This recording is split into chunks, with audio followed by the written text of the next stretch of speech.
on? Welcome inside the Red Mile Rundown. This is the big 50 episode. We have hit 50 episodes of the podcast and excited to bring you more around the show here as well. Welcome inside. I am your host, Johnny Soap, and alongside of me, as always, from flamesnation.ca, he is the one, the only Robert Munich. How we doing, Robert? Well, first off, happy 50th episode anniversary, birthday, Yes. whatever you want to call it. It's been a fun ride so far, so let's keep it going for another 50 plus. I'm depressed. I'm very down. Had a terrible sports weekend. Thank the Lord and Savior, Jesus Christ, for getting the Seattle Seahawks a massive victory yesterday and also making sure that no one got hurt on that terrible field in Washington. But oh god, between the Blue Jays and Stampeders and Flames, it was just a depressing weekend.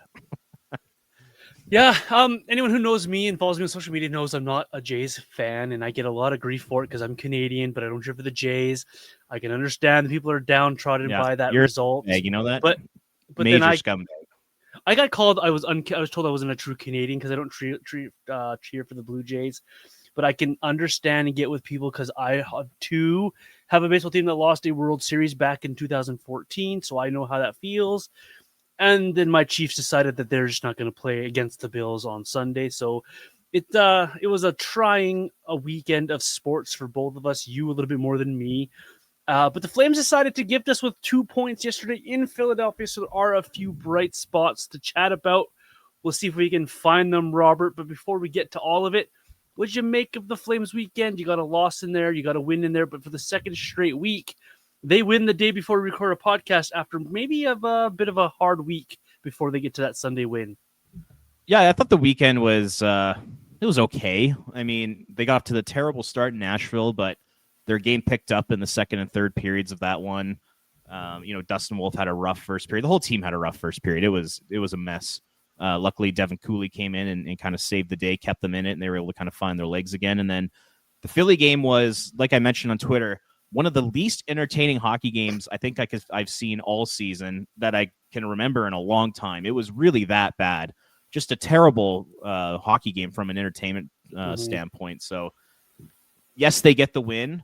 And yes, that's the type of hockey that the Calgary Flames need to play in order to win games. Like Ryan Huska says, they need to play low-event hockey if they want to win. It sucks to watch. It sucks for the fans. But if the team wants to get back in it and they want to start winning some more hockey games and feel better about themselves, that is the way they're going to have to play, unfortunately. So, a very mediocre weekend from the Flames. The Nashville game doesn't sit quite well because, the Predators were not very good in that game. They're a terrible team, and they kind of outclassed the Flames in that first period. And so, overall, pretty mid, pretty average. What did you make of it? I loved your GIF you used yesterday, and I think it sums up the game perfectly, where it was just the 3 cartoon soccer players from the Simpsons episode just passing the ball around, just back and forth. That sums up last night's game quite nicely for me. I never once got to the edge of my seat in that hockey game yesterday. Other than Jonathan Huberdeau, there wasn't much to really read into on that game. I was really disappointed in Saturday's game against Nashville because Nashville's not off to the best start. They've had their own struggles. That's a very winnable hockey game. It's a good chance for you to right the ship a little bit. And that first period was just dreadful from the Flames, where nothing seemed to go right for them. They didn't seem set from the get-go. Dustin Wolf looked shaky. You had horrendous defensive responsibilities in that game. And Nashville took advantage of a good first period and were able to surf that one home. It got a little dicey for them in that third period, but I never really felt like that game was in doubt for Nashville just because the Flames just never really got off the mat till the third period. Just another one of those, we'll play 20, 30 minutes and hope that we get the result type of hockey games. So it's a little bit disappointing based off of what they saw in the province of Ontario the 2 games before that. I thought you'd see a better effort, a little bit more of, okay, guys, we're on the road here. Let's galvanize ourselves together here. Let's get some results. And they just fell flat in Nashville. And then they went really simple in Philadelphia. And that is not a good Flyers team. I don't know how they got 6 wins on the year, but credit to them, I guess. That was not a great effort from either side, and the Flames were just able to get that one extra goal to go in to give them the win. So overall, weekend was very meh. A little disappointing on Saturday for me, though, personally. Flames fans should be thankful that Rick Tocchet is not the head coach of the Calgary Flames. That guy plays the least, like we think Ryan Huska's system is low event and lacks entertainment value. Rick Tocchet is like Huska times 2 in that regard. It's so bad to watch. Like I've covered the Canucks the last couple years. Yeah, they just refuse to shoot the puck. They refuse to do take any chances offensively. Like Rick Tocchet hockey is awful to watch. And one other point I just want to make quickly is that the Flames, they've gotten kind of lucky in their 3 wins this year in terms of their opponents. Like, so you look at opening night, the Oilers gave away that game. mm-hmm. The New York Rangers were awful when in that 5-1 victory. Yeah, one of the worst performances from a team I've seen all season. And last night in Philly, the Flyers were brutal. They had absolutely nothing going. So, I mean, from one standpoint, you can say to yourself, good on the Flames for taking advantage of that. But then from the other perspective, it's like, man, the Flames, they kind of got lucky in terms of facing teams when they're at their absolute lowest in terms of their quality of play. So, you know, it's crazy to think, like, if these 3 teams that they beat this year, if they just come with their B or A game, we might literally be talking about a 1 or 0 win team right now. Like that's how bleak things have been for the Flames this year. Well, if it wasn't for that nice, beautiful gift of Stuart Skinner in night 1, this season would have got off to an even more horrendous start. Yeah, and to be worse than the Rangers or the Flyers in those 2 games would have taken a lot of actual physical hard work to be worse than those 2 teams. So yeah, I'm with you there, Robert. They definitely got lucky in those games, and you watched that Flyers game yesterday, and what Rick Tocchet's done to that roster, and you're like, how do you take guys like Zegras and Michkov and have nothing to show for it offensively? Like, you take the fun out of the game for these guys. Did Michkov even play yesterday? I saw him in that final minute when they had the empty net going, but that's about all you really can remember from the guy. Like you have these superstars and you've taken the fun out of the game for them and really have made them play defensive responsibility, and you've really taken out what the Flyers actually are. You watched the Flyers last year with the similar players, and you're like, okay, this team is going somewhere. I don't want to make this a Flyers podcast, but I'm kind of glad I'm not a Flyers podcaster right now, because what do you say about that team right now and the way Rick Tocchet has them going? Because it's not pretty either out there. So the one thing they do have going for them is a very hot start to the season for Dan Vladar. Yes. I don't know if you've checked out his numbers, but he's literally one of the best goalies in the NHL. You can make an argument he's literally been the best goalie in the NHL. Like, he's been that good, like him and Dobish and maybe even Devin Cooley. We'll talk about that a little bit later. Maybe. And no, Flame fans, Dan Vladar is not the difference between wins and losses this season for the Flames because of Dan Cooley that we'll talk to about in a minute here. The thing with Vladar is he was never going to sign here because he wanted to be a starter. Yeah, he was never going to be that guy here. Like, the Flames could have offered him, a 2-year contract making $5 million a year. I still don't think Dan Vladar would have taken that. I think he desperately wanted to be a starter in the NHL. It wasn't going to happen in Calgary. And the move paid off for him. Good on him.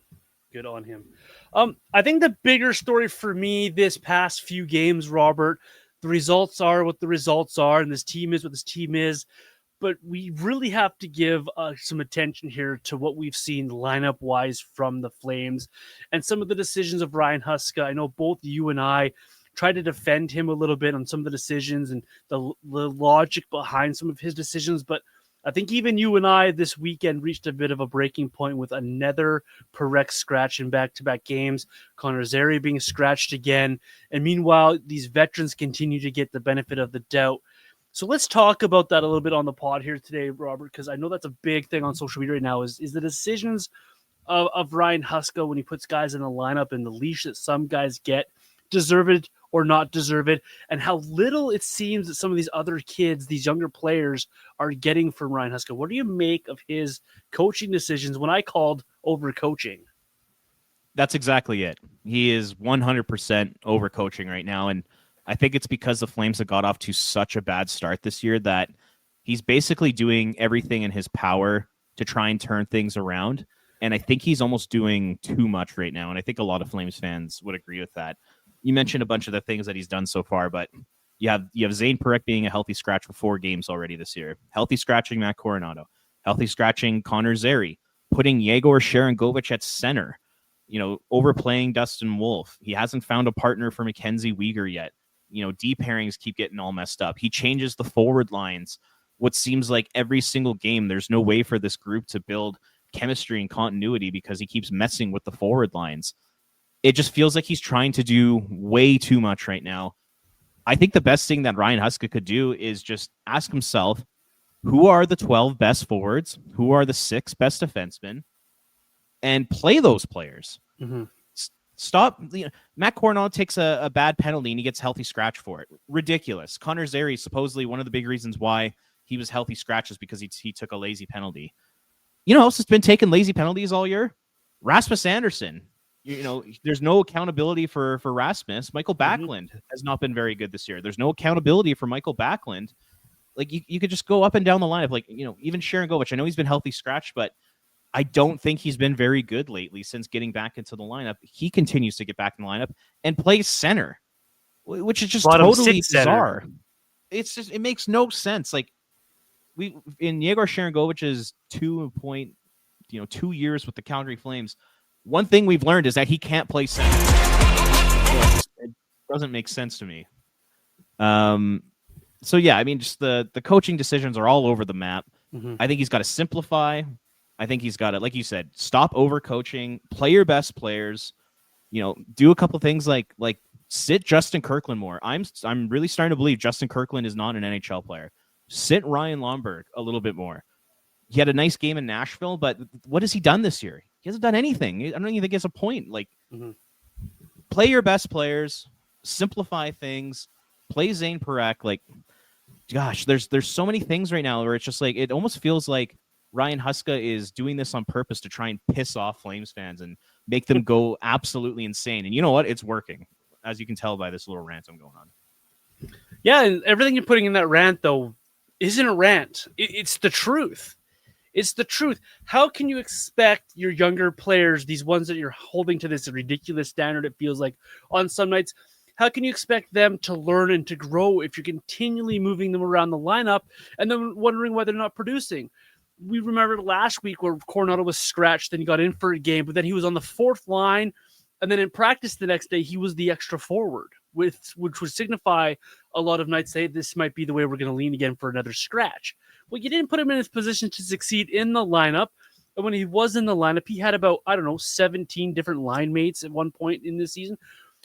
We need to find a little continuity, and I understand what Ryan Huska is trying to do and trying to find groupings that work together, trying to find guys to get chemistry going, trying to find a spark somewhere.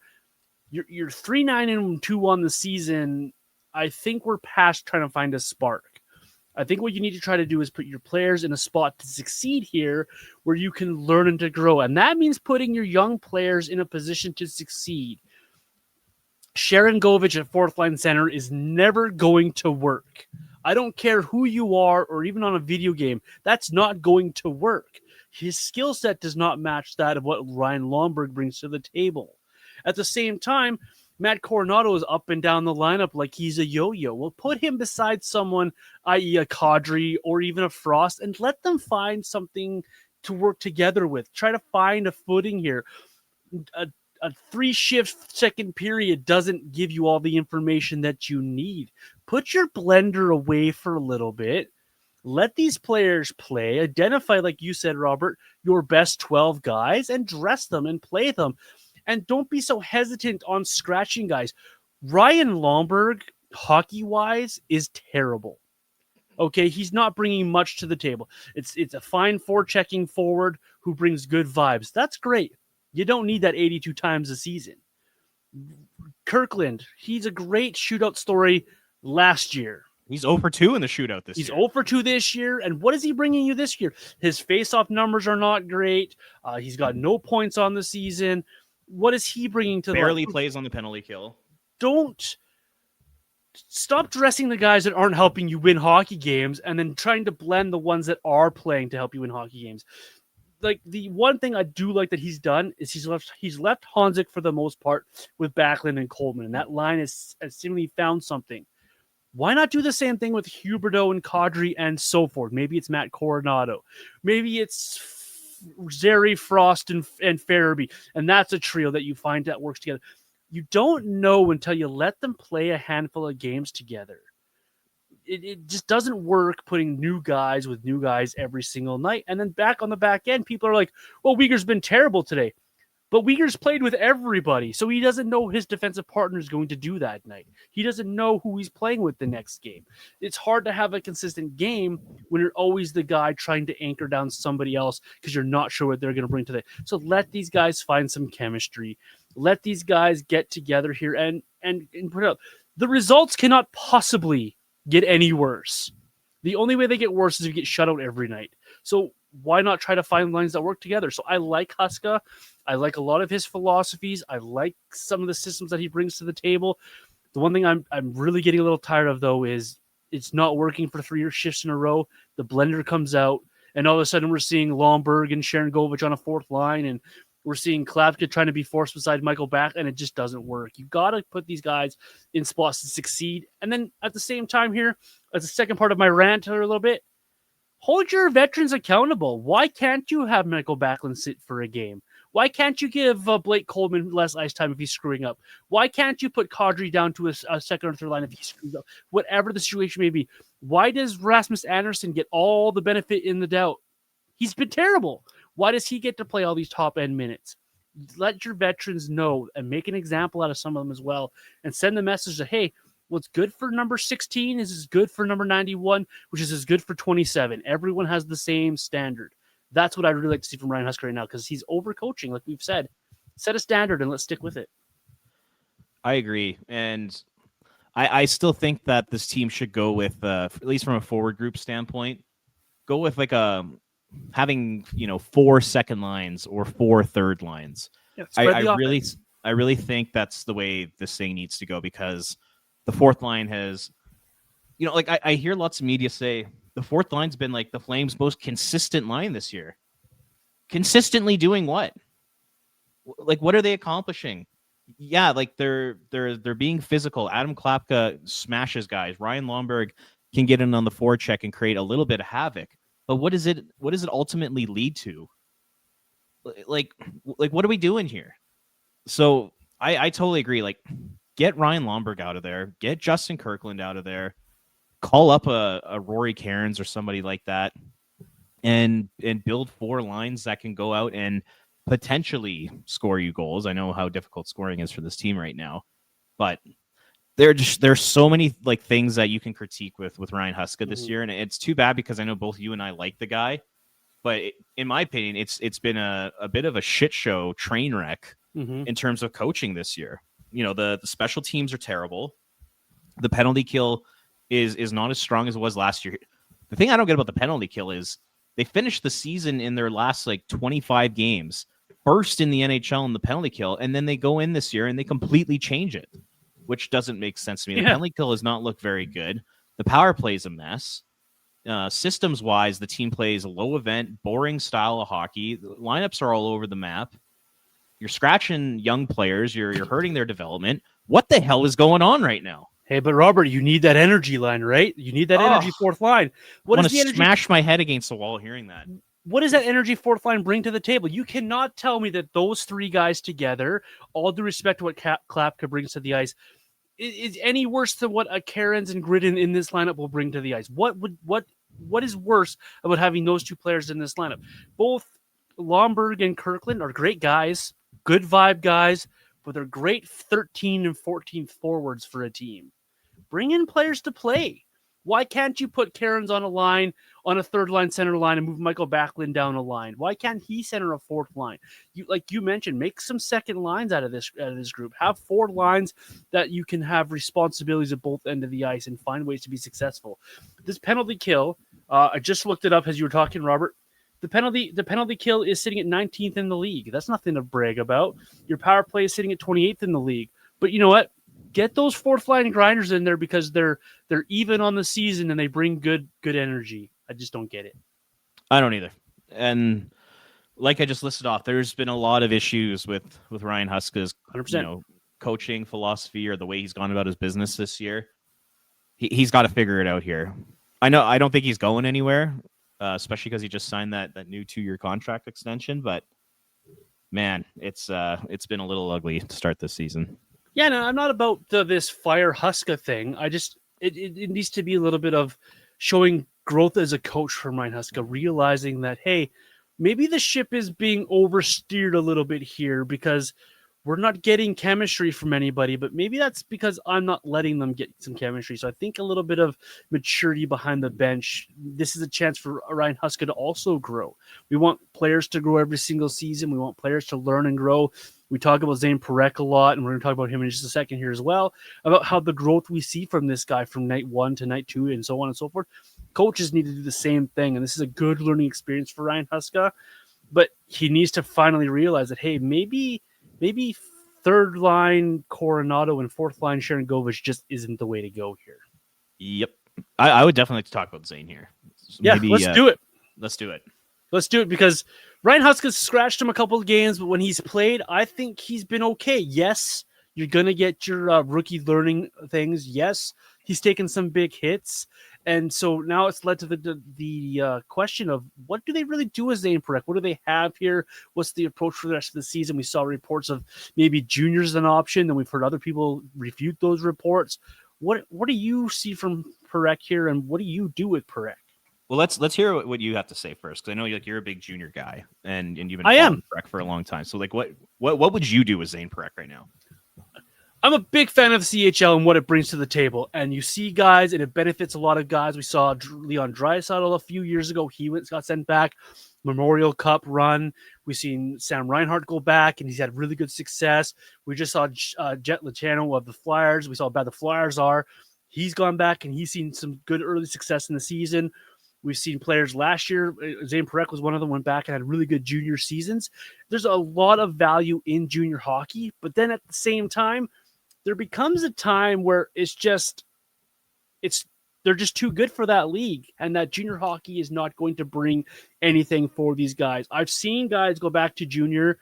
Dylan Cousins comes to mind. He played for the Lethbridge Hurricanes, right in my backyard here. 7th pick by the Buffalo Sabres. He got sent back to junior because he didn't quite make the Sabres out of camp. He couldn't go to the AHL. He came to Lethbridge, and by New Year's he was bored, and you can tell he was bored. You could tell that, okay, he would, when he wanted to be engaged and he wanted to just end a hockey game in overtime, he would just end it because he was just that much better than everybody else. I don't think that final year in junior benefited Dylan Cousins, where the AHL could have benefited what Dylan Cousins. It's stiffer competition, it's bigger players, it's men. You send Zayne Parekh back to junior this year, no one's pushing him around in that league. They're his size. He's better than they are. He had higher skill than those guys are.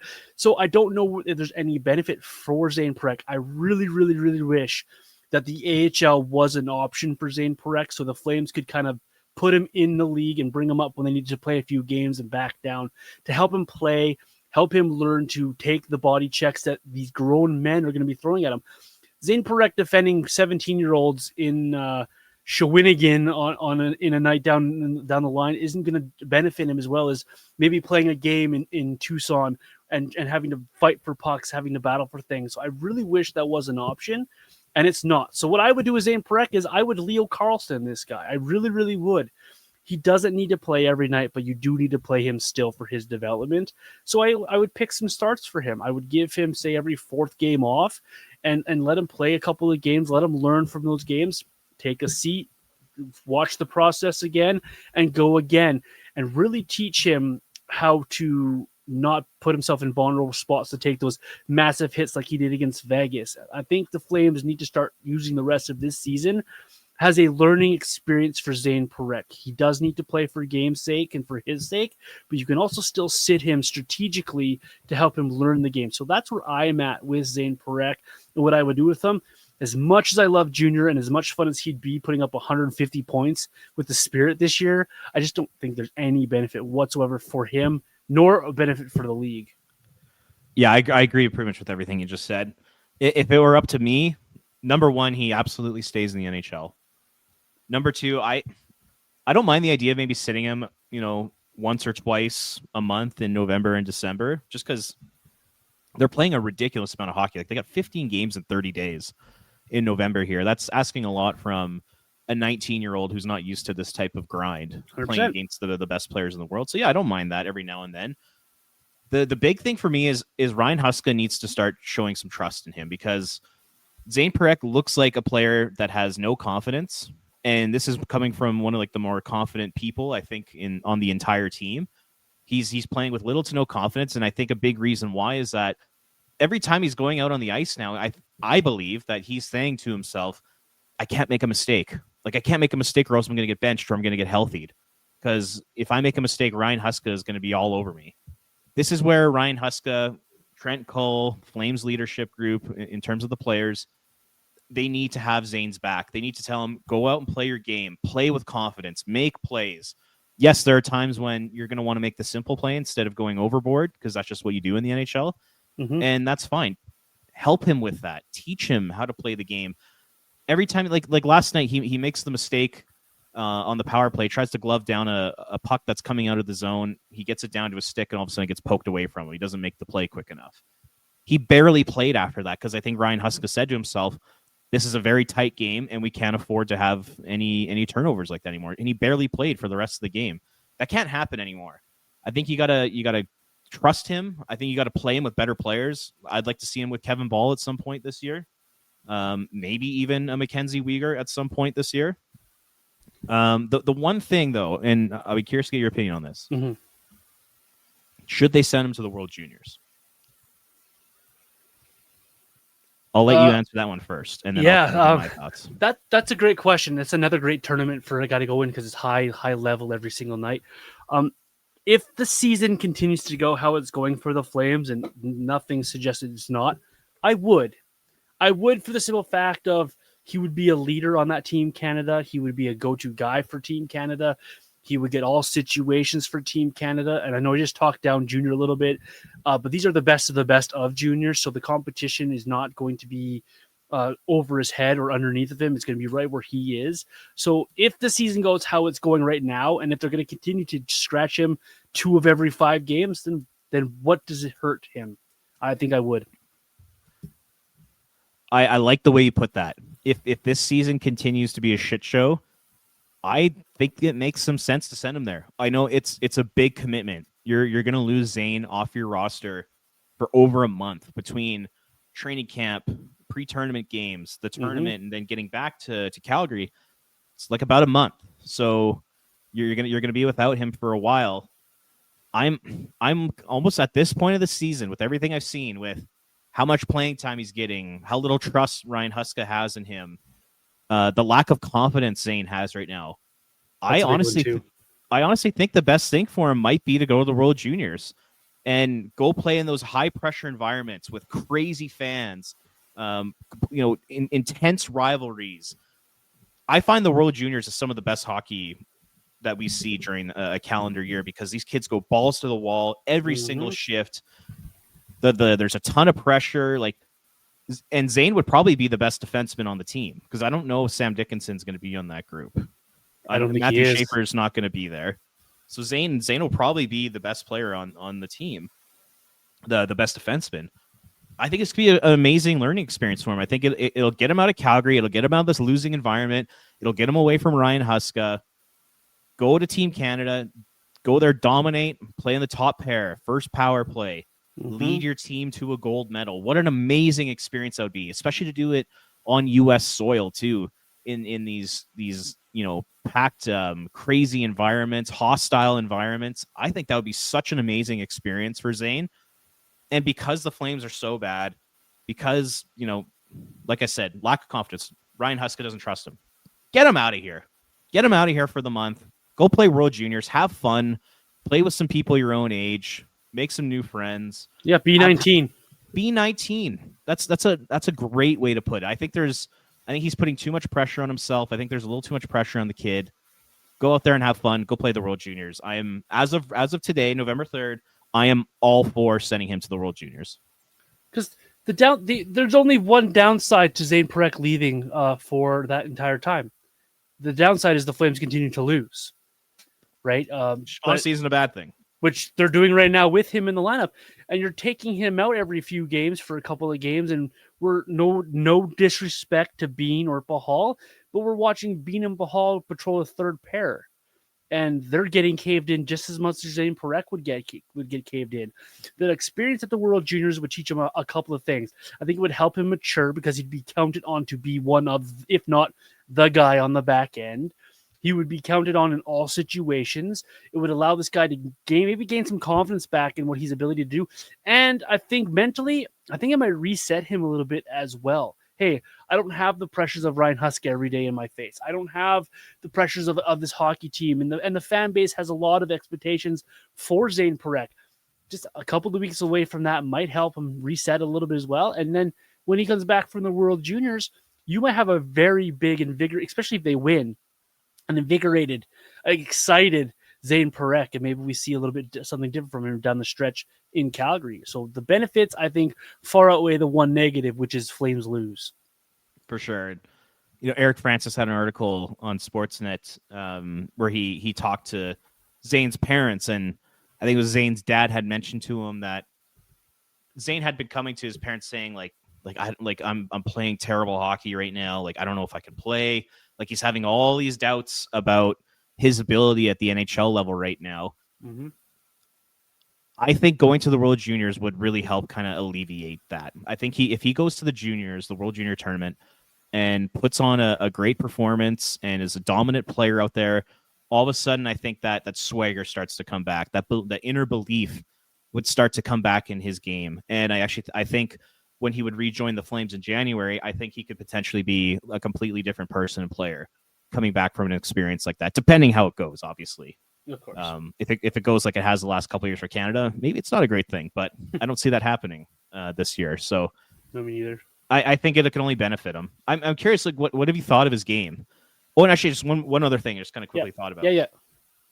It also might be good to get Zayne out of Calgary for a bit, because he is like the focus of the fan base right now in the media. Which is just totally not fair, but you and I are part of this. Like, we're talking about him right now for 20 minutes. Anytime he makes a play, I'm posting it on social media. It might be good for him to get out of Calgary for a month and just get the attention away from him, because it's like every mistake he makes, people are pointing out. Like Eric Francis in his article this morning kind of roasted him in like the first couple paragraphs of his article. Mm-hmm. And if he makes a mistake, like, I'll post it on socials, and other people will start talking about it. Like, maybe just get him out of Calgary, get him out of this fishbowl, because the team is so bad.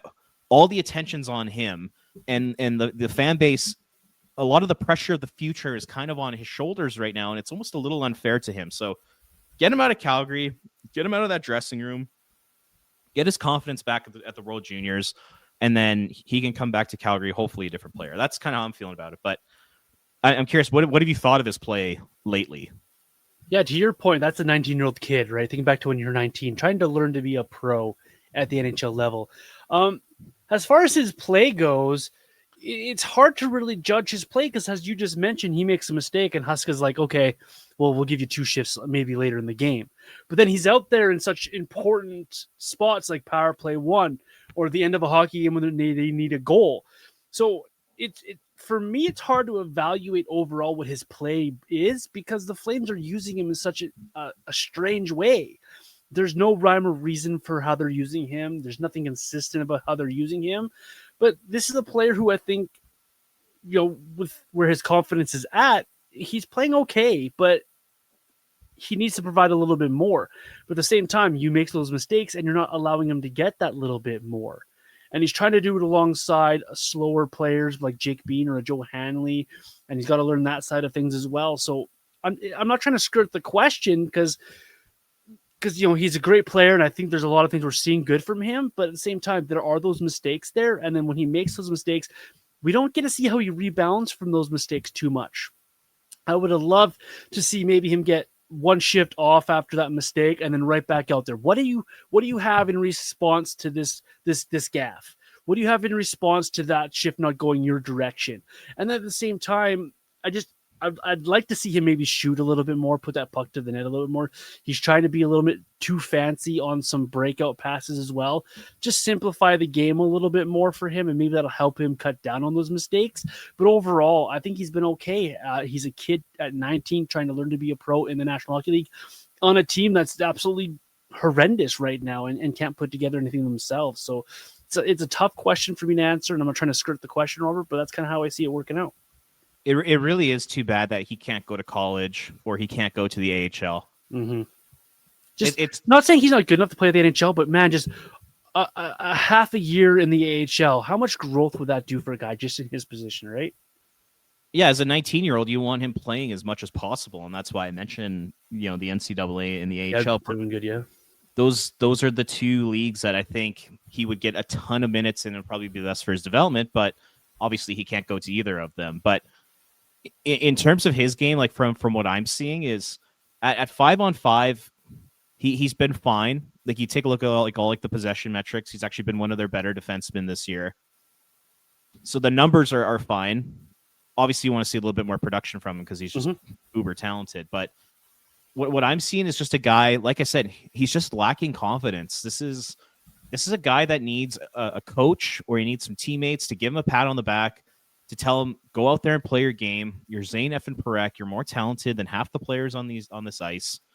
Go out there and just play your game. It looks like a guy who's just scared to make a mistake right now. Mm-hmm. That's no way for a 19-year-old to go out and play hockey. So I would love to see him kind of up the confidence level, make some more simple, high percentage plays, continue to get reps on the first power play unit. Like you said, shoot a little bit more. Like if he could just simplify his game, take the turnovers down a notch and just play with some confidence, play with some swagger. Like this is a guy who just like oozes confidence. And I'm just not seeing it right now. And I put a lot of the blame of that on the Flames coaching staff. They're not putting him in positions to succeed. It doesn't feel like they're supporting him like they should. And I think he needs a little ego boost here. And that's why I'm talking about the World Juniors the way I am. So yeah, it's been interesting. Like you take a look at like Zeev Buium, who's probably like the number one comparison for Parekh because they're the same age. And I think he's got 8 points in Minnesota already this year. And he's off to a good start. He gets put out there in top 4 minutes. Power play 1. Like the Wild trust him. I'd like to see Huska trust Zayne Parekh a little bit more than he has so far this year. Yeah, and with a minute and a half to go last night in San Jose versus the Red Wings, their defenseman at the top of the point was Sam Dickinson, who's the other guy drafted right around where Zayne Parekh was as well. So you're seeing other teams put these players in positions to succeed. I'd love to see the Flames treat Zayne Parekh, how Zayne Parekh should be treated a little bit more. And to marry the two conversations here together, Robert, find him a consistent D partner. Find him someone just to staple to his left side and let those two find some chemistry, whether it's Kevin Ball, whether it's Hanley for the rest of the season, or so on and so forth, whoever it may be. Just let them form that chemistry. Let him get the confidence of playing with one person, and maybe we'll see a little bit more from his game. Continually play him. I'd like to see him get more situational play from the Flames as well, not just here's 30 seconds on a power play. Put him out in other situations. Hey, we're down a goal with 2 minutes to go. Go get something, Zayne Parekh. Or we're up a goal with 3 minutes to go. Go kill off a shift, Zayne. Let him do other things. Let him learn. Let him grow. Because I think the Flames really need to use the rest of this season for him as a learning experience. Teach him about being a pro, how to be an effective NHLer, and where his skill set is going to eventually take over. It will. One of these days, we're just going to see an end-to-end rush from Zayne Parekh that results in a grade A chance or a goal from this guy, because that's how talented he is. But you got to get that out of him by giving him the confidence to play in the National Hockey League and in your system. And it starts with just giving him a simple partner and simple assignments and adding a little bit more every single day. Buium's playing top 4 pairing minutes for Minnesota. Like, it can be done. And so just do it. Like you said, like Sam Dickinson was even playing 3-on-3 overtime. Yes, with 2 other guys in their second year. Like, yeah, with Will Smith and Macklin Celebrini. It was awesome. It was great. I don't think Ryan Huska would ever do anything like that. Could you imagine an overtime with Matt Gridden, Zayne Parekh, and say Matt Coronado? No. No, not in a million years, because Ryan Huska's in charge. Yeah, how fun would that be, though? This is where Craig Conroy's got to come down from his office and go into Huska's office and be like, enough. Play the kid. Yep. Trust him, coach him, build his confidence back up, support him, play him. Stop with the healthy scratches, like the consistent healthy scratches. Stop with the limited ice time. Stop not trusting him. Play the kid. Like let's get it going here. And that's perfect into our next topic here, Robert, because I think it goes beyond just doing that for Zayne Parekh as well. I think it should be the same thing for Matt Coronado, for a Connor Zary, for anyone who's under the age of 26. Hey, we got to know what these guys are. So it's time to cut the crap. You can dovey out punishments other ways if you need to. Let's play these guys because we kind of got to know what we are here, especially if we're going to move on from some veteran players down the line here. We got to know what these guys are. What is Samuel Honzik? Play him some more. Let's recall Gridden and see what Gridden is at this level. So I think it goes beyond just Zayne Parekh, and the approach to the rest of the season for me, which is where we're going to go here now, Robert, is I think the approach needs to be let's play these kids and see what we have. Because if you have to do a complete tear down to finish tearing down this whole thing, you're now looking at 3 to 5 years down the road now. Well, that's not going to be what Kadri is. That's not going to be where Backlund is. It's not going to be what Coleman's going to be. Anderson's not going to be around. It's an aging Mackenzie Weegar at that point. So who's going to get us from now to that point in 3 or 4 years, 5 years when we can be competitive again? It's going to be your Honziks, your Griddens, your Coronados, your Pareks. Play the kids and see where we go here. So that's my approach, I think, for the season here. I know they won last night in Philadelphia, but it doesn't give me a lot of confidence in how they won that game to change my opinion on this that I've had for about a week and a half now. It's time to play your young players. It's time to figure out what you have longer term in this organization, because we know what Kadri and Huberto are, but we have no idea what Coronado and Honzik are long term on this roster. Let's find out what they can be. You wanted to pay these guys. You want them around. Play them. What is Frost? What is Farabee? Who is Sharon Govich for this roster? Start making some decisions based off what's going to happen down the road here. Because if you looked at the math, and I don't know if you probably have because you're smart like that, they're almost at the point where they have to play 700 hockey to even make the playoffs. And that's a steep road. What about you, Robert? Where's your approach for the rest of this season at? Yeah, the season's over. It's completely over. It has to be. Like it's a lost season. And if you're the Flames, embrace that. Embrace it. That's a great word. Stop with this delusional mindset that you're going to work your way out of this. Like you're absolutely insane if you think that's going to happen. And like the one thing lately that's just been driving me nuts is the mainstream media. They keep peddling this sort of company line that, it's way too early to start shopping players and put them on the trade market. It's so early for that. Like you got to wait till U.S. Thanksgiving. What do you mean? Like, if you're watching this Calgary Flames team and you're saying to yourself, gee, I don't really know what we are right now. We got to wait another 3 weeks. You're out of your goddamn mind. You don't know what you're looking at. This team is not good. They've dug themselves such a deep hole that they're not going to get out of it. It's time to admit that this is a lost season. Start putting guys on the trade market. Start moving out veterans between now and the trade deadline. It doesn't mean you have to start making trades today. It just means start having conversations with GMs. Hey, I have X number of players available right now. Here is what I'm looking for each of them. And if you meet my price, then we can pull off a deal between now and the trade deadline. It doesn't have to be immediate, but stop lying to yourself if you're the Flames. This is not a good team. And like I'm seeing Elliot Friedman, he I don't know what show he was on, but he was talking, saying the Flames' best case scenario is to convince like Nazem Kadri to stay and be in on the team next year and be competitive and get back in the mix. What are we doing here? This team is not good. Like how can Craig Conroy and Don Maloney and Dave Nonis and all these guys who've been in hockey forever watch this team and think to themselves, gee, I don't really know what we are yet. We still need more time to figure this out. That's ridiculous if that's truly the case, because this team is not good. Even if they do dig themselves out of it, they'll probably end the season around 500. Why do you want to do that? Like, just say it's a lost season. It's an amazing draft. Embrace the tank and build for the goddamn future. Like, I hate this whole notion that this team has to remain in the fight and they have to stay competitive. How dumb is that? Like, you're watching this team, you really think they can do that? Like, give your head a shake. It's time to move on. It's time to start selling veterans. Like you said, it's time to start playing young players and let's start building for 3 to 4 or 5 years from now. Stop with this whole we have to make it this year, we have to make it next year. It's okay to have a couple down seasons and acquire elite talent in the draft. It really is. Every great organization has to do it.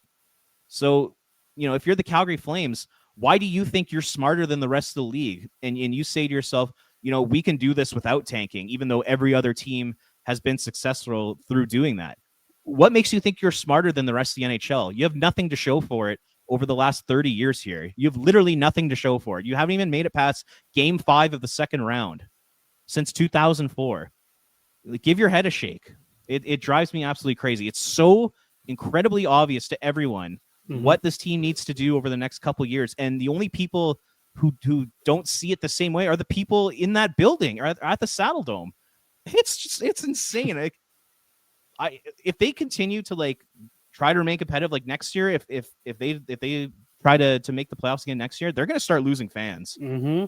They really are. Or there's going to be apathy. People are just not going to care anymore, because I can tell right now there's already a lot of people in this fan base that are starting just to not care about this team because there's just no hope. You got some nice pieces, but it's upper management and in the direction they're taking the team where people are starting to lose hope with this organization. So there's my rant. I'm pissed off. All right. I'm going to take a deep breath and calm down here. Yeah. While Robert calms down, I'm going to bring a couple things to the table here. They need to be honest. This team won Sunday night for the right to go from 32nd place to 32nd place. That's after a victory. Okay. So they're still bottom of the league. They have 10 games to play before the Thanksgiving of the U.S. Thanksgiving. So the imaginary deadline people give them to. In order for them to be 500 at that point, they have to go 8-1-1 at minimum. At what point so far this year have you looked at this line and be like, man, they're just 2 or 3 bounces away from going on an 8-game win streak? It's just not there. They're just not capable of it. You watch them play Philadelphia and the Rangers in their couple of wins on a Sunday afternoon. Those were sleepy Sunday skate wins against teams that really couldn't care less to be on the ice with. You're not winning convincingly when you do win. You're finding ways to give up points. You're the team that has allowed the most goals in the National Hockey League in the third period, and it's by quite a bit at this point. You're a team that cannot hold a lead. They score first in 9 games, and they've only won 2 of those 9 games. It's not a good roster. It is not a good team. And there's nothing wrong with admitting to yourselves, okay, we have great pieces. Matt Coronado should be a really good top 6 winger. Looks like Sam Honzik's starting to turn into something. We really like what we've seen from Grid in the AHL. We have Zayne Parekh coming. Bruce Davidge is off to a good start in the American Hockey. We have guys and pieces here and around this team that we can build around. We still lack a number 1 center, all due respect to Nazem Kadri.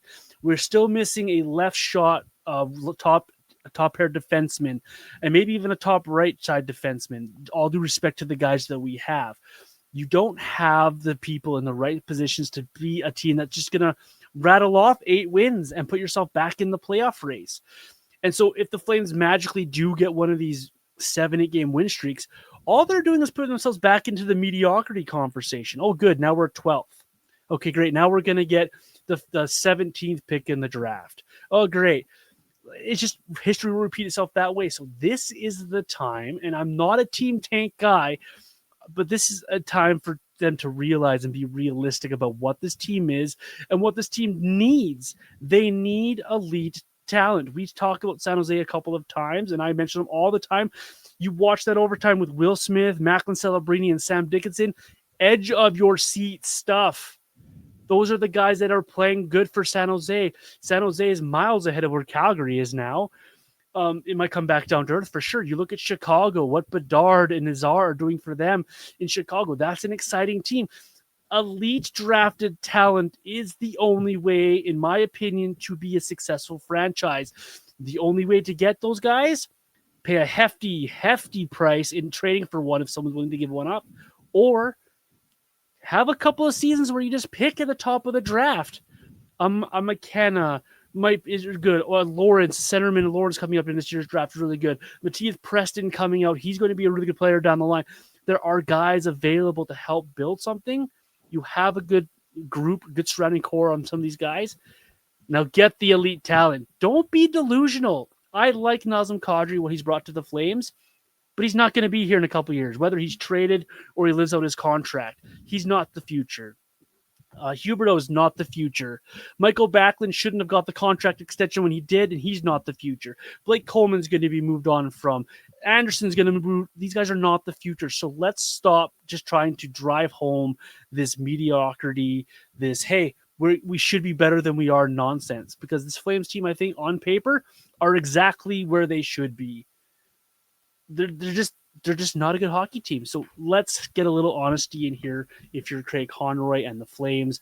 And Ryan Huska is going to do what Ryan Huska does, but it's time for Conroy to step in here and be like, Huska, we've got to play Gridden. We've got to play Hanzik. We've got to play these guys and see what we have here, because I think it's this right now for the Flames should all be about 3 to 5 years down the road, not next season. That's just delusional stuff. Oh, for sure.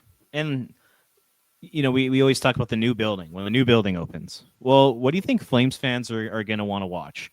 A team like they have now with a bunch of aging players, a ton of bottom 9 forwards, just a bunch of veterans, very few rookies in the lineup.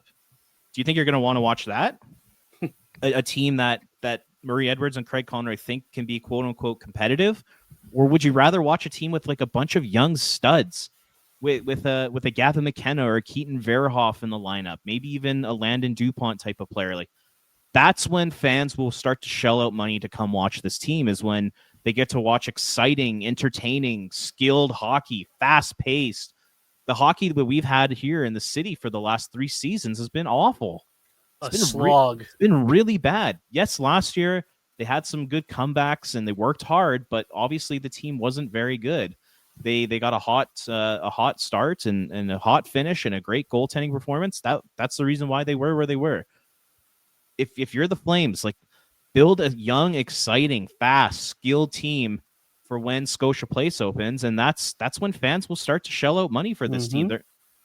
You really expect fans to pay $150 for a ticket and $15 for parking and $400 for one beer to watch this type of hockey that we're seeing right now? No, they're not going to do that.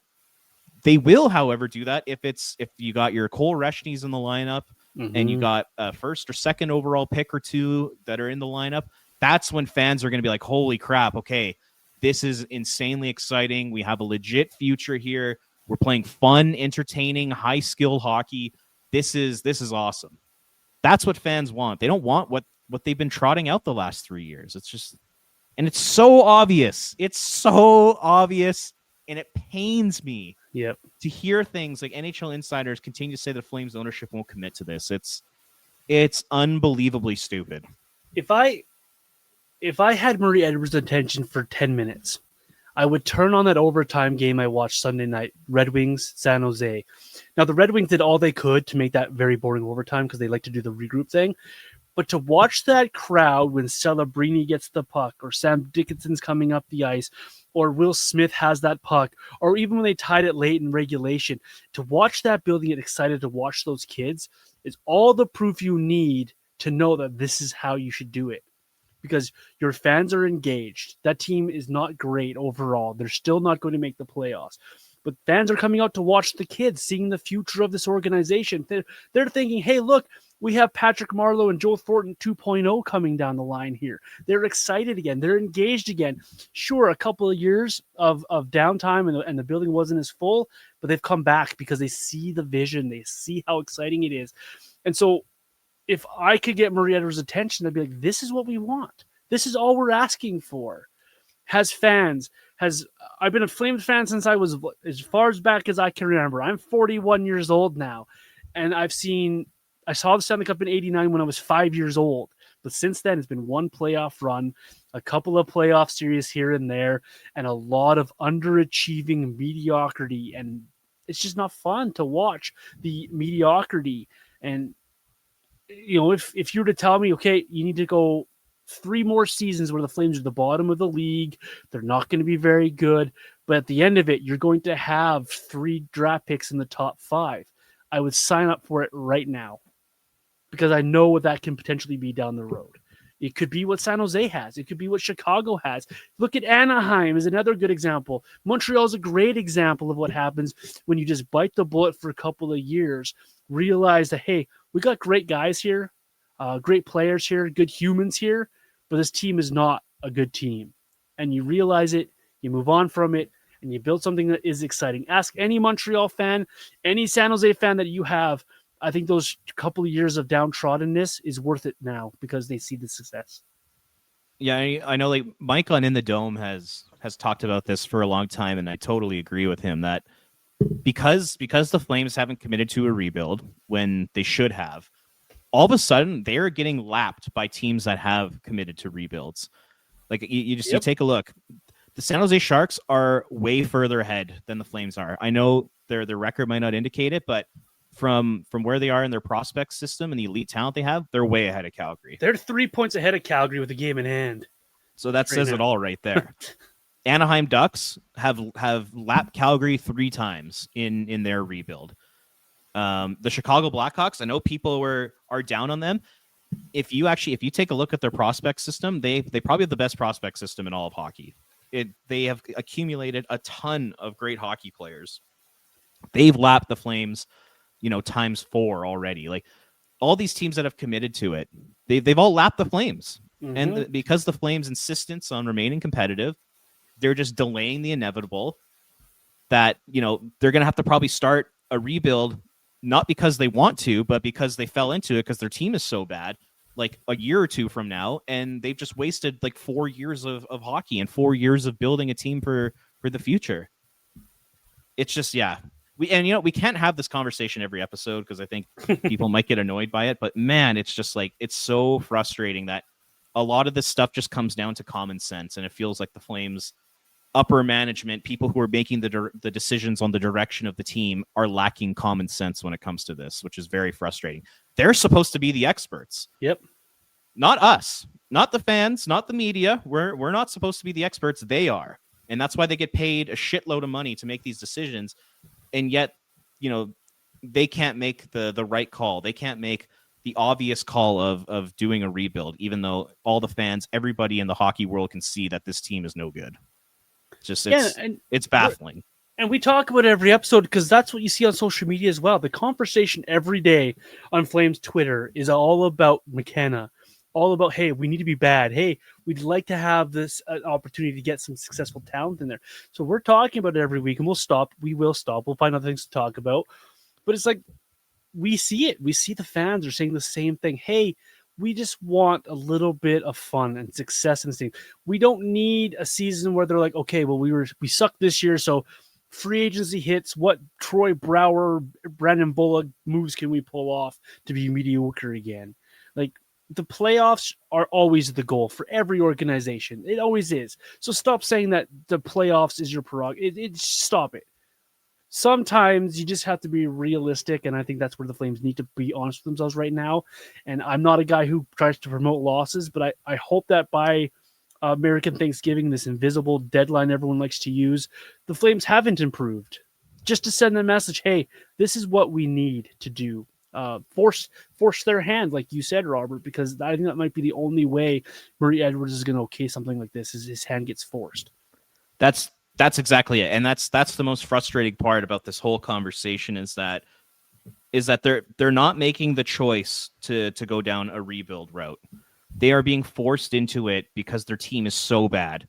The team that they thought could be competitive, the team that they thought could make the playoffs, the team that they refuse to trade veterans off of. That team is so bad that they have to rebuild.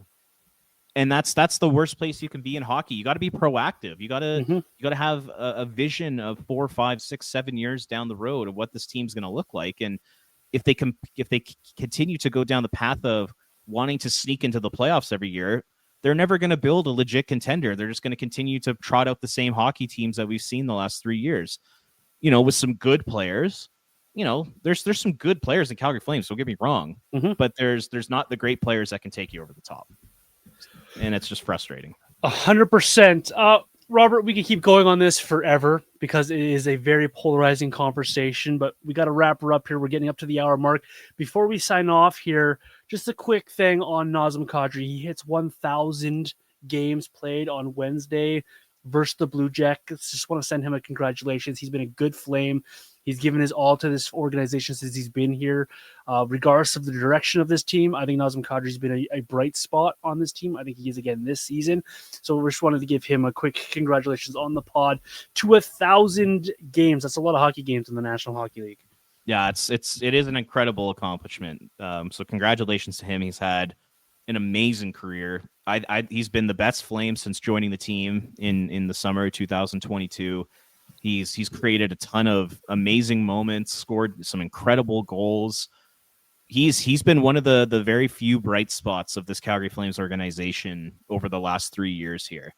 So good on Nazem.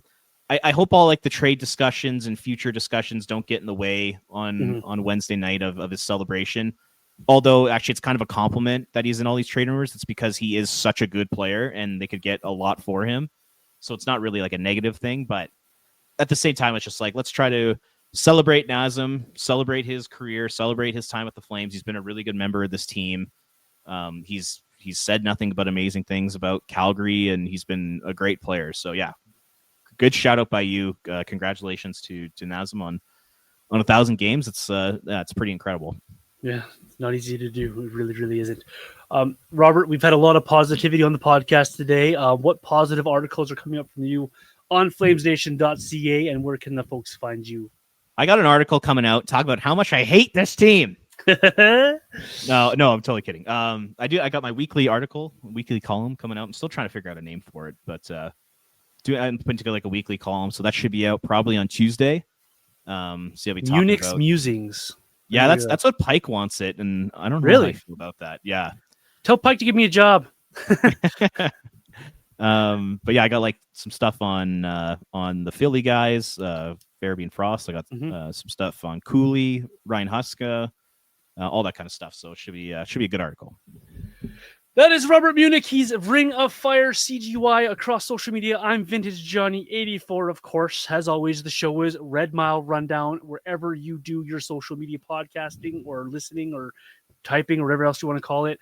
Flames have 3 games this week. Some good games. Blue Jackets, Blackhawks, Wild. We'll be back here next week to talk about those a bit more on the podcast. We appreciate you for making us part of your podcast rotations. Enjoy the hockey this week. Try to find something positive to think about for a little while. And we'll see you next week here on the Red Mile Rundown.